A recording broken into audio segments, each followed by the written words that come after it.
At the end of the lease of a vehicle, the car needs to be returned to us. So we actually arrange transport. Then we actually assess the vehicle for any damage. We use a very publicized, transparent way of assessing this, of the unfair wear and tear. So we publicize upfront what our costs are, what we're assessing. And at the end of that, once we've got it all assessed, we actually make the car available for sale. And this is very important. We use a number of channels across the country. We use auction houses, we use fixed price, we use wholesale, but the one that's really important is the driver sales. We actually allow the actual driver to buy this vehicle, not only for himself, but also for his colleagues, his neighbors, or his family. And we're going one step further. It's actually that we make all our vehicles are actually available to clients of other companies as well. So your drivers, that they can buy the vehicle that they've driven for 3 years, they know what the vehicle is, and this is, I think, a clear benefit for all our clients to buy an excellent, well-maintained vehicle for the family.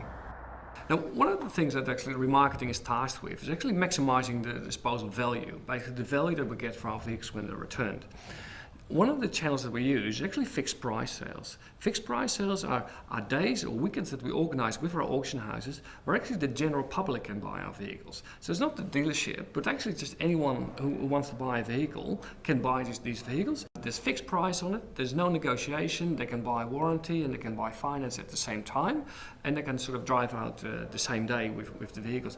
We advertise this around the country on radio, etc., and on the internet, and it's a really good way of for us to sell vehicles to a wider market and actually get a high margin as well, which is in the benefit of our clients. The biggest component of our lease rentals is residual values. Now, residual values is the value we think a vehicle will be worth in 3 or 4 or 5 years' time. So we're in the game of trying to estimate that value going forward. Now, there's a couple of things we should point out. We don't aim to make money when we sell vehicles. We set the residual values at the level that we believe it can be sold for in the marketplace. So that is, there's no profit built in and there's no loss built in. It is the value. So we have a very sophisticated model. What this model does is predict the future values, taking a lot of inputs. Now, we've tested this model in Australia over the last 10 years, and it has got prices right within 2%. With 3 years forecasting. The key other element is continuity. We are setting values not every single month, but we review these every 6 months because we believe that what the customers need is a consistency in pricing. So we're not blown about by the latest change in the used car market today because our model allows us to see through that into a position 3 or 4 or 5 years' time. Now, I tell you this because that means you can have some confidence that we're around to stay.